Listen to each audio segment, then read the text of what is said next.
हम बात करने वाले हैं नसीरुद्दीन महमूद की।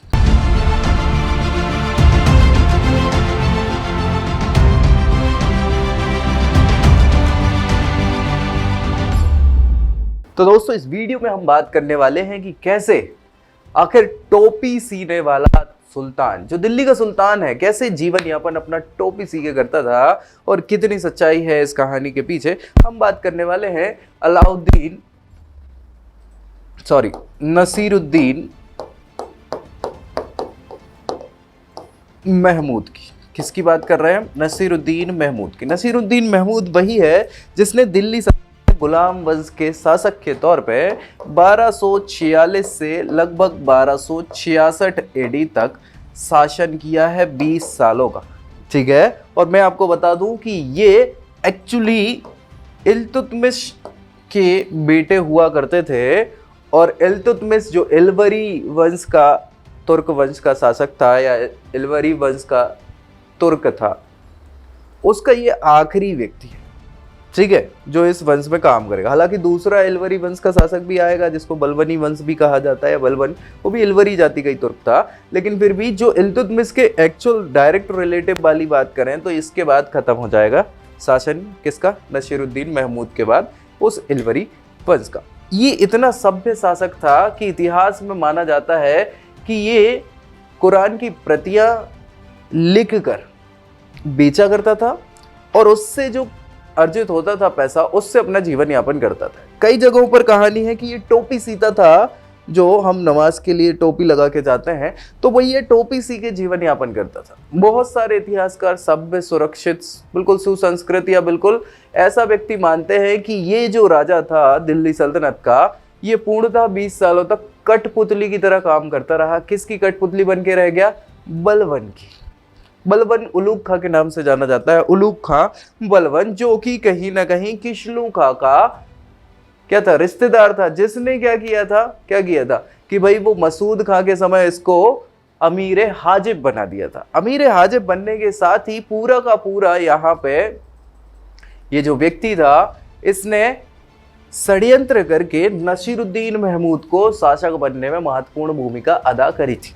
इसके कारण ही उसके रिवर्ट में बेसिकली बोल सकते हैं हम कि नसीरुद्दीन महमूद कहीं ना कहीं सदा के लिए इसका गुलाम हो गया, ऐसा बोल दिया जाता है। गुलाम इन द सेंस वैसा गुलाम नहीं, लेकिन इसके हिसाब से काम करने लगा, कठपुतली बन गया, ये ऐसा बोला जाता है। चलिए, उस समय की अगर बात करें तो जैसे वजीर था वो तो अबू बकर था,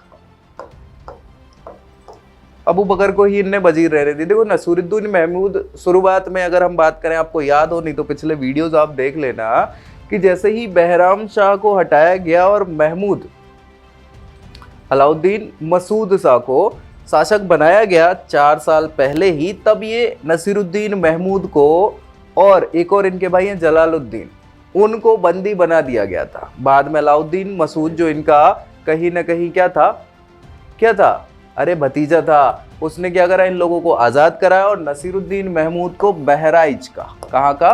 बहराइच का गवर्नर बना दिया। बहराइच में उन्होंने अग्रिम साहस और अपने अदम्य साहस और नेतृत्व का परिचय देके वहाँ की जनता को इतना खुश कर दिया कि इनकी नज़रों में अमीरों पे भी, मतलब अमीरों की नज़रें भी इन पे पड़ने लगी और मानने लगे कि ये शासक बन सकता है, अच्छा शासक बनता है। ऐसे ही एक व्यक्ति विशेष की बात करें तो वो बलबन था, जिसकी नज़र भी किस पे पड़ गई? इन पे पड़ी, और बलबन चाहता था कि ये व्यक्ति होना चाहिए अगला शासक दिल्ली सल्तनत का। पता नहीं स्नेह था, क्या था, या लगा कि वो कठपुतली बन सकता है, सारी चीज़ें। तो फाइनली 1246 में बलबन ने क्या कर दिया? सत्ता हस्तांतरित करवा के राजा बना दिया नसीरुद्दीन महमूद को। नसीरुद्दीन महमूद बहराइच से भागते हुए आए थे, स्त्री के वेश धारण करके दिल्ली पहुंचे, और वहां इन्होंने जब राजगद्दी में पहुंचे या राज सिंहासन तक पहुंचे, तब अपना वेश चेंज किया, सारी चीज़ें उसमें। फिर तब मसूद को भी पता चल जाता है, तो मसूद का और इनके बीच विरोधी भावनाएं, जितने भी गुट हैं वो विरोध में स्वरूप काम करते हैं, लड़ाई झगड़े भी होते हैं। फाइनली उनको हटा दिया जाता है, मार दिया जाता है, और ये बन जाते हैं शासक। ठीक है, यहाँ तक कोई दिक्कत नहीं। जलालुद्दीन जो इनका भाई था, आगे जाके वो मंगोलों की शरण में पहुंच जाएगा। जो अभी तक कन्नौज का सूबेदार हो रहा था, वो मंगोल चला जाएगा। ठीक है, तो ये भी समस्या आगे जाके वो भी आएगा बीच बीच में स्टोरी में। ठीक है, इसके अलावा अबू बकर जो थे वो वजीर थे भाई, इनने अबू बकर को वजीर ही रहने दिया। बलबन जो थे अभी क्या थे, अमीर बस ये कर दिया इनने कि ये प्रमुख सलाहकार हो गए सारी चीजें। अभी भी इन्होंने वो अमीर मुमालिकात वाला जो सबसे ऊंचा पद था वो किसी को नहीं दिया। इनने कहा भाई छोड़ो, जो चल रहा है चलने दो। बाकी पुराने जितने भी सरदार थे सबको वैसा ही पद जो जिस जगह पे थे सबको वैसा ही रखने दिया। और शुरुआत के 2-3 सालों तक इन्होंने पहले तो माहौल देखा कि यार समझ में तो आए कि चीजें कैसी क्या चल रही हैं सारी चीजें। फिर धीरे धीरे, अब भाई 20 सालों का शासन छोटा मोटा तो होता नहीं है, मंगोलों के आक्रमण भी हो रहे थे।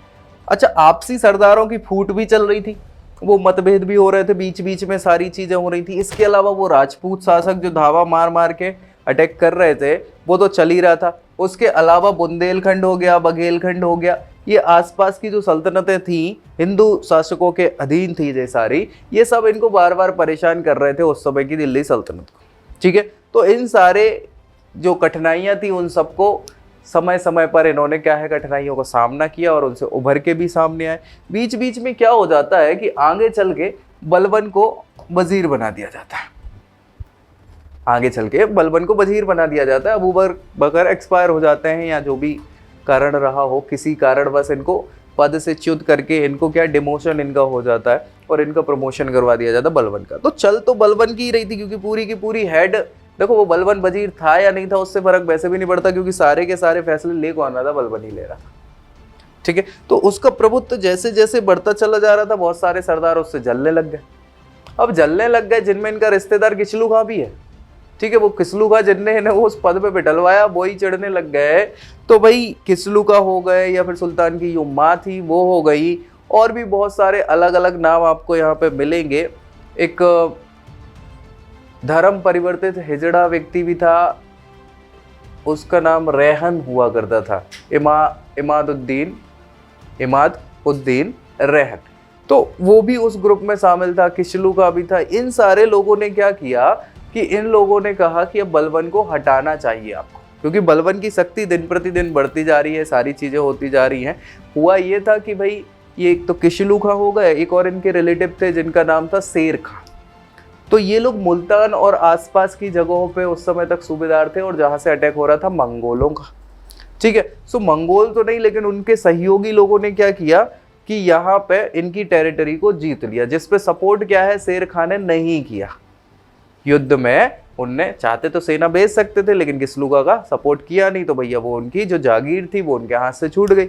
इस सारी चीज के चक्कर में वो सारे लोगों ने बोला कि यार जो शेर खां है वो शेर खां की गलती के कारण इतनी बड़ी टेरिटरी हाथ से निकल गई, तो हमें क्या करना चाहिए, हमें इस व्यक्ति को दंडित करना चाहिए।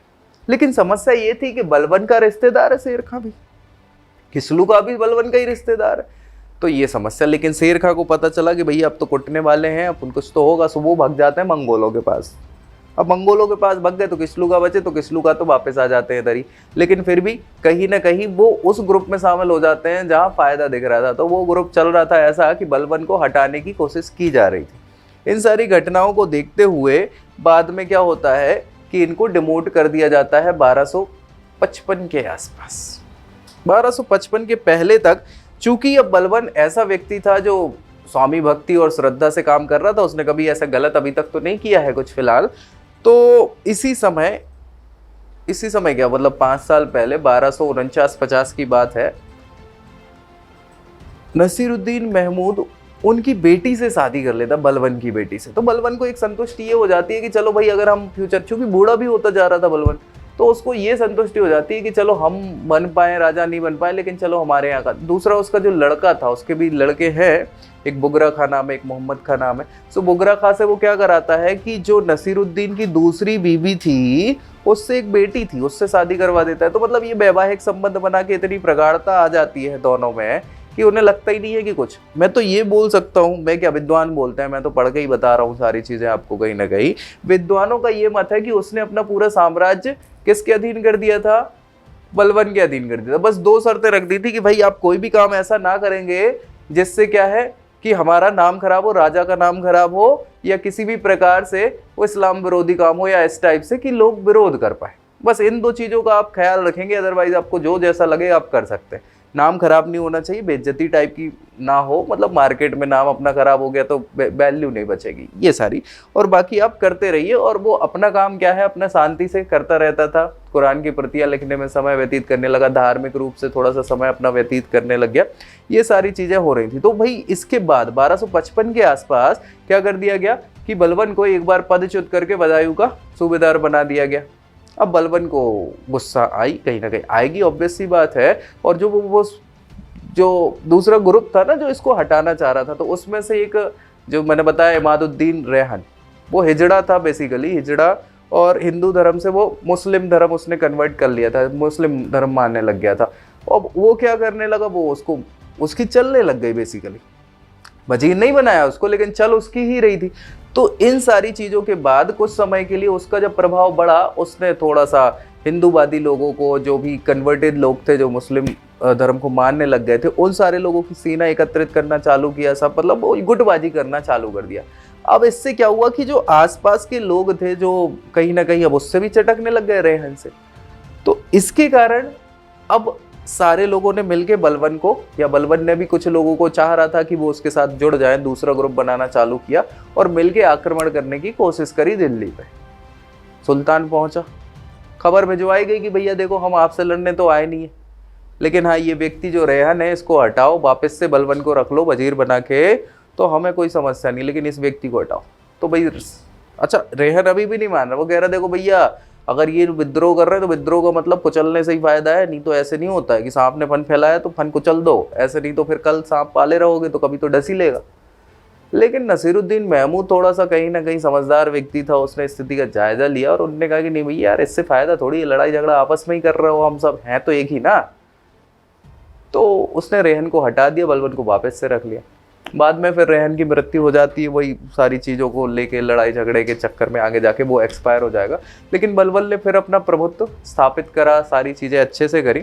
फाइनली धीरे धीरे धीरे धीरे क्या हो जाता है, समय निकलता चला जाता है, और एक समय ऐसा भी आता है कि जब नसीरुद्दीन महमूद बीमार ऐसे पड़ गए कि कुछ लोग कहते हैं कि बलबन ने उन्हें मार डाला, विष दे के मार डाला, या अब इस चीज़ के कोई पुख्ता साक्ष्य नहीं। क्यों? क्योंकि कहीं ना कहीं मिनहाज उस सिराज, ये एक बहुत बड़े विद्वान रहे उस समय के, तो उन्होंने अपनी बुक में जो लिखा हुआ है वो 1260 तक का लिखा हुआ है, ठीक है, और बाकी फिर 65 के बाद लिखा हुआ है दूसरे विद्वानों का। तो वो 5-7 साल का इतिहास जो है ना वो ढंग से कहीं मिला नहीं है, तो ये प्रॉपर समझ में नहीं आता कि आखिर इस समय लास्ट में हुआ क्या है, कि बलबन ने मार डाला जहर दे के या फिर वो बीमारी से मरे। लेकिन ठीक है, फाइनली सत्ता परिवर्तित हो जाती है। अब चूंकि हुआ ये था कि इनका कोई ऐसा बचा नहीं था इस इल्तुतमिश वंश का, तो 1266 में ना चाहते हुए भी क्या हो गया, बलबन, शमसुद्दीन बलबन के नाम से क्या करते हैं, गद्दी पे बैठ जाते हैं और यहाँ से बलबनी वंश चालू हो जाता है। वो गुलाम ही चूंकि, तो गुलाम वंश के अंतर्गत ही रहते हैं, लेकिन ये जो एलवरी वंश चल रहा था वो खत्म होकर दूसरा एलवरी वंश चालू हो जाता है, ठीक है। सो नेक्स्ट वीडियो में हम बात करने वाले हैं बलबन के बारे में, बलबन और उसका क्या था राजत्व का सिद्धांत। मिलता है नेक्स्ट वीडियो में, तब तक के लिए जय हिंद।